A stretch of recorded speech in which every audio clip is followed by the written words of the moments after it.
Welcome into a brand new episode of the Sports Hub Patriots podcast, training camp-ish edition. Again, it's another preseason preview edition. Alex Barth and Matt Dolloff coming to you here, both on wherever you get your podcast and on YouTube. And if you guys are subscribing to YouTube, seriously, thank you for that. We love growing the channel. A day ahead of the Patriots playing their middle preseason game against the Green Bay Packers. They've been out in Wisconsin all week doing joint practices. Me and Matt weren't there, so we can't break down the practices a ton. I did 2 podcasts this week doing that with Doug Hyde and Evan Lazar, so you can go check those out if that's what you're looking for. But you don't need to be there to kind of look ahead to the game, Matt. So that's what we're going to do here today. Kind of just some overall thoughts, a second preseason game in, what we're looking for at this point. Yeah, of course. I mean, I wish I was out there, but I don't think we had to actually be there watching the practices to know what we want to see on Thursday night, assuming the players we think that are going to play are going to play. Well, let's start with that. We haven't gotten a definitive answer yet on whether or not the starter is going to play. Bill Belichick said this morning, and we're recording this on Friday, Bill Belichick said this morning that, after his media session, the coaches were going to meet and decide who played and who didn't. I think I don't quite know about that. What I do think is more interesting is Bill has talked a lot in the past, both this year and in previous years, about how they view the week collectively. It's not, all right, practices are done, now it's time for the game. It's a distribution of reps totally over those 3 days. And he said the guys that practice more play less, the guys that practice less play more. Mm-hmm. So maybe we can glean some from that. And I'll tell you this, in terms of will the starters play, and I think that really all ties into Mac Jones, right? Will Mac Jones play? Him and Bailey Zappi repped about evenly on Tuesday. On Wednesday, and I'm going to use Andrew Callahan's numbers here. I know sometimes they differ a snap or two, but Mac Jones, according to Callahan, threw 17 passes. Bailey Zappi threw 28. So that doesn't tell me Bailey Zappi is past Mac Jones on the depth chart, as some people were trying to spin it, because all of Zappi's reps are with the 2s. But it does tell me that maybe there's a little bit more of a workload coming for Mac Jones. So no, I wouldn't be surprised if he plays tomorrow. I don't think it's going to be extensive. I think a series or 2. Mostly runs, but I do think this is a week that Mac Jones, and with him, some of those other guys, Juju Smith-Schuster, Devontae Parker, Kendrick Bourne, Hunter Henry, get on the field. Yeah, I expect them to play at least a little bit. I looked it up last year, and I think it was the second preseason game that Mac Jones, Mac Jones and the majority of the starters played 3 drives in that game. And so that spanned the first quarter and then a little bit of the second quarter. So if we were to project what it's going to look like tomorrow night against the Packers, I would project that Mac Jones will play 1 to 3 drives. Maybe that takes him through the first quarter. Maybe that takes him well into the second quarter. But that's sort of what I'm expecting. Maybe there's a starter here and there on either side of the ball that sits, that they feel like they just want to give him the rest and, maybe give him a few reps in the last preseason game, whatever. But I feel like based on last year, I unless they completely change their approach, I would expect just a little bit of the starters, maybe just a quarter, a few drives. I like using last year as a precedent. I do wonder if there'll be a little bit shorter of a leash because of the offensive line. And do you want to put Mac in a position where, he could get hurt to of course. Right. So you said it was 3 drives last year, right? Yes. The third one was long, and it dragged them into the second quarter. So I do remember that. Yeah, it was a touchdown drive. Yeah. And so, we came out of that sort of feeling kind of good, if you remember. Ty Montgomery scored a touchdown. I do remember that. We felt pretty decent about the offense and good about Montgomery after that. So, it would be good to see that. But, if it's 3 short drives, they might not make it out of the first quarter. So I'm not expecting too much, but I expect to see them a little bit. Yeah. I wonder if 3 becomes 2 with this offensive line, and maybe an offensive coordinator who's a little more used to doing this. As Bill O'Brien told us this morning, it's not rocket science. The one other starter I'm really interested in. We're not studying engineering at RPI or anything. Let's not go crazy. No. The one other starter, in air quotes, I guess, I'm really interested in seeing. Look, I don't think Ramondre Stevenson should play a ton. I frankly don't want to see him play a ton. He doesn't need to take the hits. I know he's good to go. No. I wonder if Ezekiel Elliott plays. I'd kind of like to see him play a little bit. Selfishly, I just want to see him in a Patriots uniform, but also getting on the same page with Mac Jones in a game environment on handoffs and things like that. Maybe even with Malik Cunningham, some of those mesh things, some of those read option things. He didn't practice the first day. So I'm like, all right, here we go. There's going to be a build up. And then he was super involved yesterday. So I'm kind of torn on this one, but personally, I'd like to see him play a little bit. Yeah, I mean, Zeke, I was curious about. I was curious what you thought about that because just like I flip. wrote up a thing about just all the details in his contract that you can get at 985thesportshub.com. And Yep.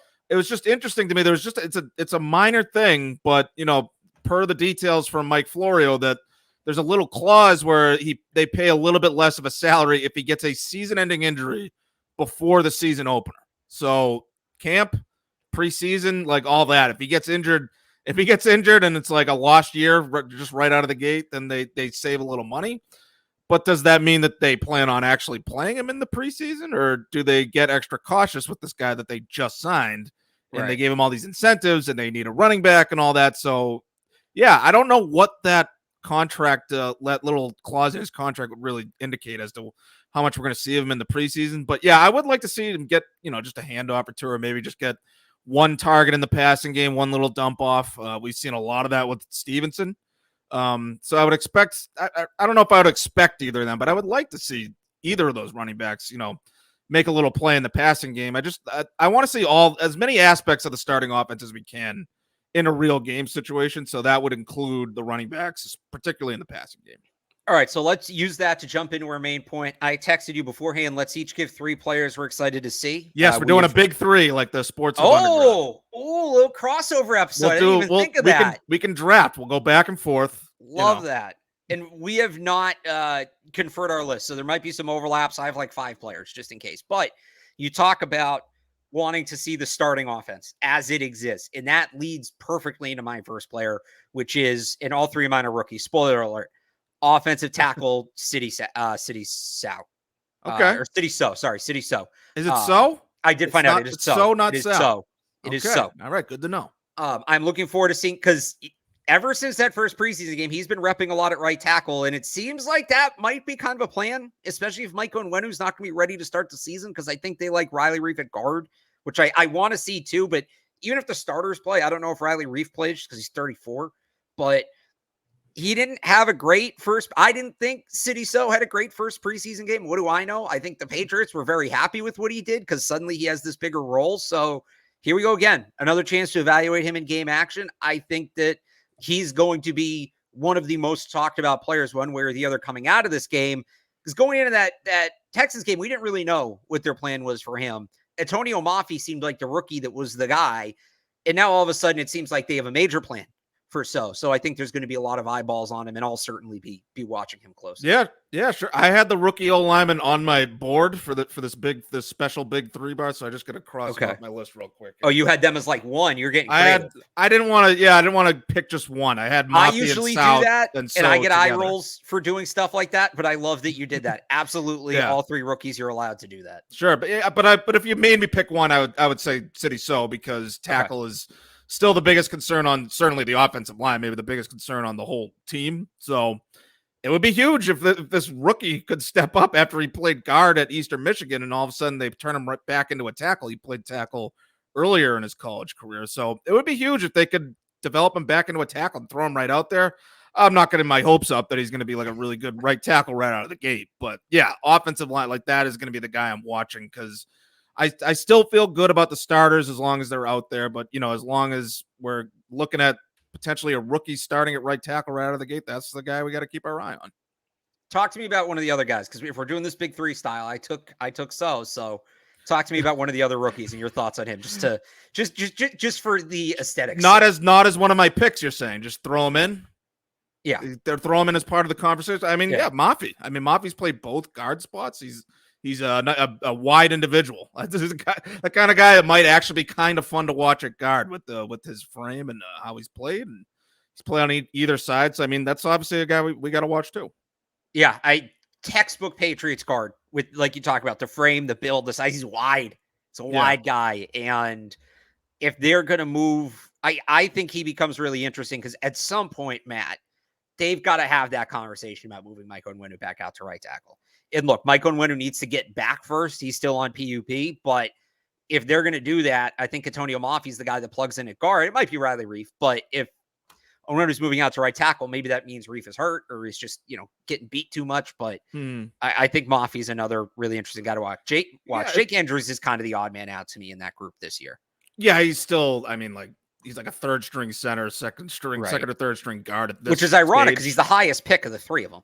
I know, but that's where they just have more depth at those spots, I guess. But yeah, no, we gotta see who's gonna step up because I'm starting to feel bad about like where the starters are at. So we might not see Mike Onwenu, but when he comes back, and then if say Mike Onwenu comes back and Cole Strange still isn't back, that sort of situation, they might have to think about moving him back to tackle. But yeah, it's been a little weird that they've sort of just insisted on him being a guard, which is look, he's really, really good at right guard, but he played a lot of right tackle as a rookie, and he was good like immediately. He played right away, and he played a lot of right tackle, and he was good right away. He seemed like a pretty good right tackle. So I feel like it's weird that they would move him off that spot and just have no thoughts at all about moving him back out there. But it might be a sort of an emergency situation, like you said. So I mean, and like, look, if it looks that bad in a real game against a real opponent like that with the starters, then yeah, I think that's a discussion they probably should have at some point. All right, we'll go snake draft here. So give me your second player to watch. Whew, we've already made one pick so far. All right. Let me see. Who am I going to go first with? All right, my first pick, I'll go Juju. I hope Juju Smith-Schuster plays a little bit. That's been the guy that I've been pegging as like the real engine of the offense. Like if you made me pick who's their number one receiver, I'd say him. And I know that's not a traditional number one receiver. You'd like hope Devontae Parker could, return to his form when he had that one big year. Was it 2019? I forget what year that was. But I think Juju Smith-Schuster is going to be the guy. He's going to catch drive starters. He's going to catch third downs. We've seen him they've been drawing up plays for him in the red zone too. And I want to see how he looks after the catch too. So that's a guy I want to see with real opponents trying to tackle him. Like we've seen him get a lot of targets and be involved in the offense, but how explosive is he right now at this stage of his career? And can he still make plays after the catch like he has in his career? And so that's why I want to see him against a real opponent. That's the first guy I'm going to be watching. Hopefully he plays. And this is actually useful to talk about. Well, especially to that point. Look, it's a good point whether he plays or not. And I think you talk about his explosiveness, how well he's moving, coming off that knee injury, right? That kept him out of the spring. So definitely a guy. Again, I don't need to see him a ton, but yeah, seeing him run a couple routes, maybe catch a pass, I think you could learn everything you need to learn within that, but it would be good to see. Yeah, like just regardless of how good he is and like how healthy he is and how explosive he is and all that, that's in their plans. That's their plan. Yes. Is for him to be the engine of the offense. So I want to see how it looks in a real game. Like I said, we're going to go snake draft. So give me your second player. Oh, snake draft. Oh, we'll boy, go snake draft. 2 picks in a row. Nice. You guys don't go snake draft? I don't think we go. No, we go back and forth. Now that I think about it, I've never it never registered to me the order you picked. You wouldn't have reached for City So if you knew we were going back and forth. I don't think. So now I get 2 picks in a row here. All right, I'll go Christian Barmore. Okay, that's a guy like I want to see. Is he ready to take a huge step forward? Because that would be huge. It would be huge for him. And like I know he did play well last year, but like I've been saying, I want to see it start translating to production, making big plays and big moments, making plays that can sort of change the momentum of a game.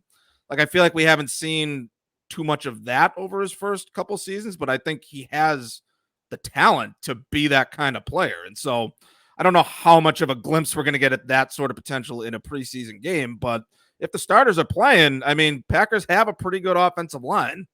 And so if Barmore is wreaking havoc up there for a few plays, that I'll feel pretty good about where he's going this season. And I think if he can take another step forward and be, like a superstar type of interior pass rusher, you add that to the linebackers, Judon and Uche and whoever and everyone else they have, then that would be huge. So that's probably my number one guy that I'm going to be watching for on defense, assuming starters play. Yeah, I think that's a totally fair point. And I've talked about this a ton. If you can get that interior pressure to keep teams honest against flooding the edge against Judon and Uche, I mean, it becomes unblockable. Yeah. You have to leave one of those 3 guys one-on-one. So Barmore taking that next step, I think, adds another layer. I feel like every time we get to the defense, I talk about adding another layer. This is like since they're in Green Bay, this is like a Midwestern dip, mayo dip with the layers that are being added. That was a very loose How I Met Your Mother reference because the mom makes like a not the mom as in mother, but one of the moms in the show makes, I think it's like a 24-layer dip or something. So it's like, that's the number of layers and half of them are mayo. That's the number of layers we're having with the Patriots defense right now. I apologize. I'm below average on How I Met Your Mother references. So that's on me. All right. I'm a fan. All right. I'll give you my number one player to watch on defense as you gave yours. Shocker. Another rookie, Marte Mapu. He's out of that. Is he going to play? Has he been out of the red? So. He was out of the red. Oh. He laid out Tucker Kraft, the rookie tight end for the Packers yesterday. Kraft had to leave practice early. So, like, here we go. God. Remember, did that cause a melee? There were like 9 melees or something yesterday, right? Might have. I don't remember if that. It had to have. If he lit the guy up and he like hurt him. Maybe not on that play, but down the road. I'll say this. I said in the spring, if he starts making plays when the pads come on, the hype train's going to be off the rails. So it's already you're going pretty fast right now after that apparently making a big hit yesterday. Right. Like on a tight end, no less. I want to see him in game action, handling contact, because that's the last box to check. We know he's a very smart football player. We've seen the explosiveness. We've seen the athleticism. We've seen the instincts. Can he hit? That's kind of where we're at with him. That's a big question, yeah.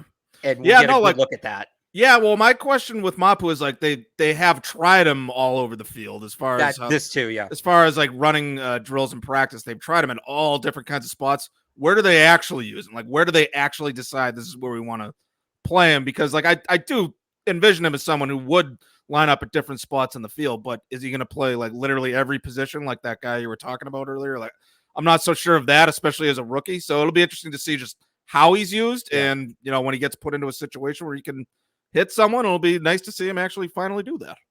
The guy I was talking about earlier that Matt referenced, by the way, I did my annual college football seasons here. Here's some Patriots potential draft prospects to watch.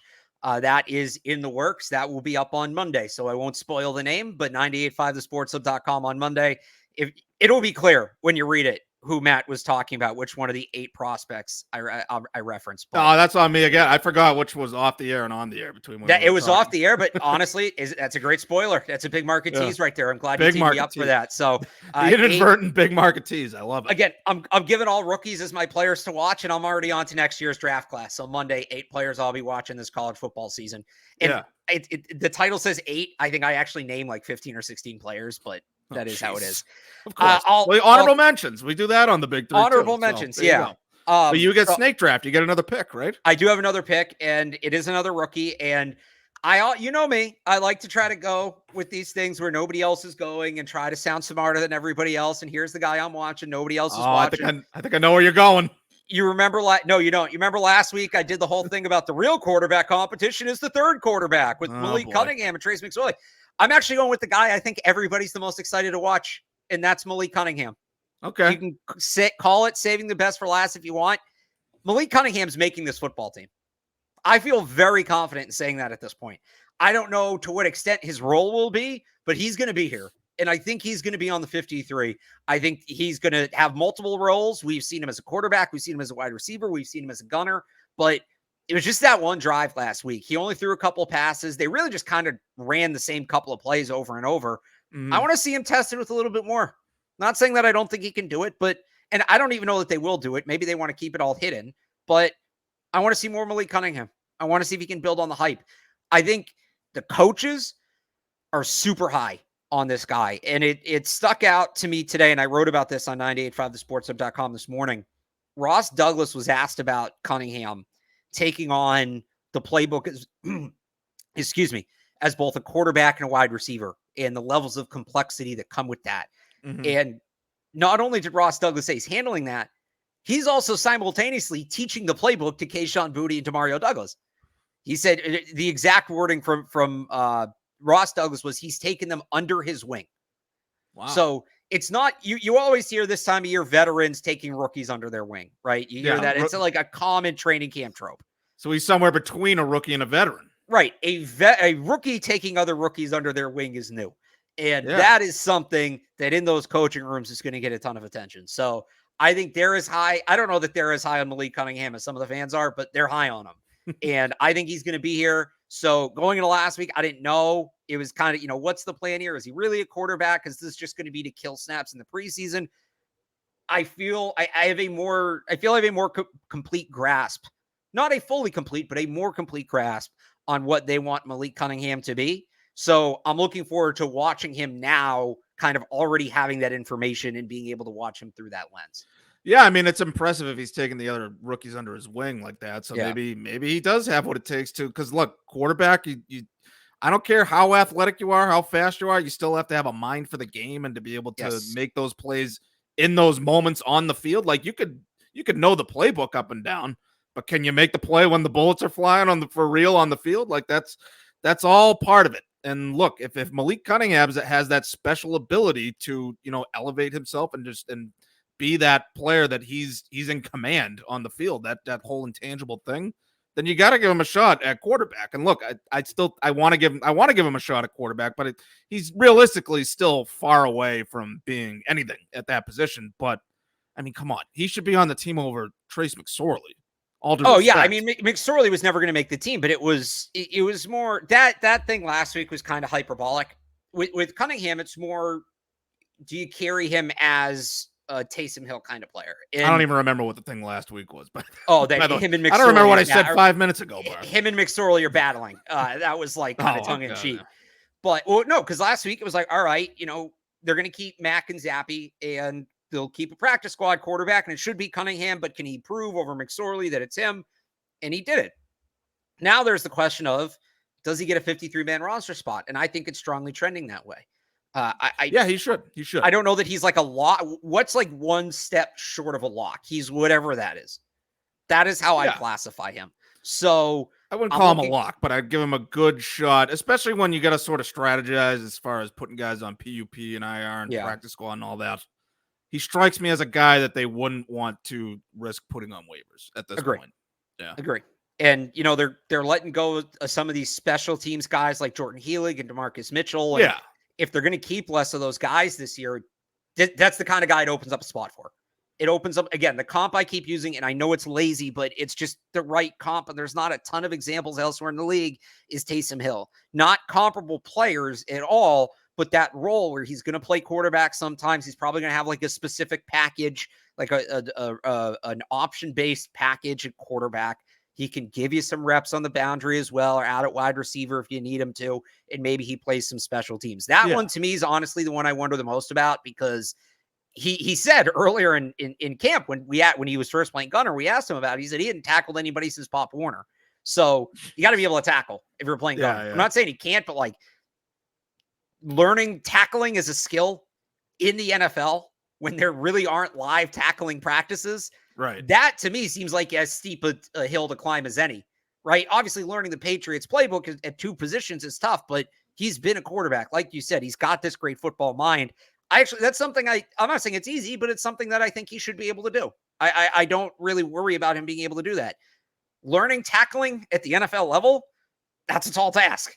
So I don't think it like makes or breaks his roster spot, whether or not he can tackle well enough to be a gunner. But again, there's all these different things that I have a much better idea of what his standing is with the team now than I did going into last week. So there's kind of different things you can look for in that regard.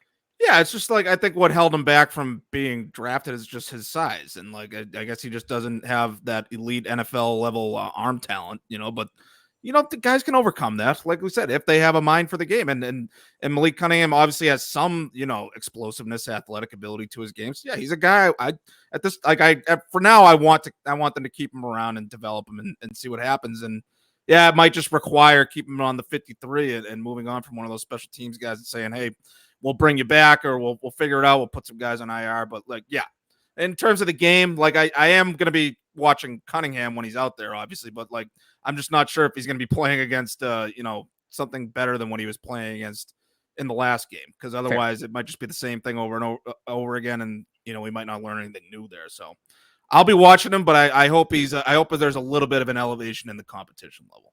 That's fair. And look, you gotta be able to beat those end of preseason game guys. That's how you're ready for the next step. But sure, he is ready for the next step. All right, give me your last player to watch. All right, my last player to watch. Oh man, there's multiple ways we can go here, but I got to decide who I want to pick and who I want to make an honorable mention here.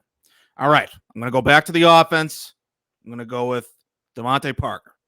He's started to make plays, big plays. Okay.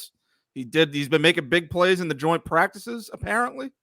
I want to see it happen in a real game. And that ties into, I want to see the red zone offense in general. I want to see them cashing in the red zone in general. And so Parker would be the first guy I'd watch in that regard. And you can put Hunter Henry on that list too. But if Devontae Parker can return to the level of his best season that I referenced earlier, I forget what year it was. I apologize. But there was a year where he had like 1,200 yards and a bunch of touchdowns. He was a Pro Bowler. I don't know what his accolades were that year, but he was really good that year, and he was consistent. And so I don't know how we're not going to be able to find out how consistent he is from one drive in a preseason game. But if he can make these plays that we've seen in camp in a real game setting with elevated level of competition, especially if it's against the Packers starters, Jair Alexander, whoever's out there, then that will start to feel better about the offense, because he's going to be the guy they lean on more than anybody for big plays and in the red zone. So that's a guy I hope plays, and I'll be watching closely. All right, so who got the honorable mention spot? All right, honorable mentions. I guess Hunter Henry technically got one.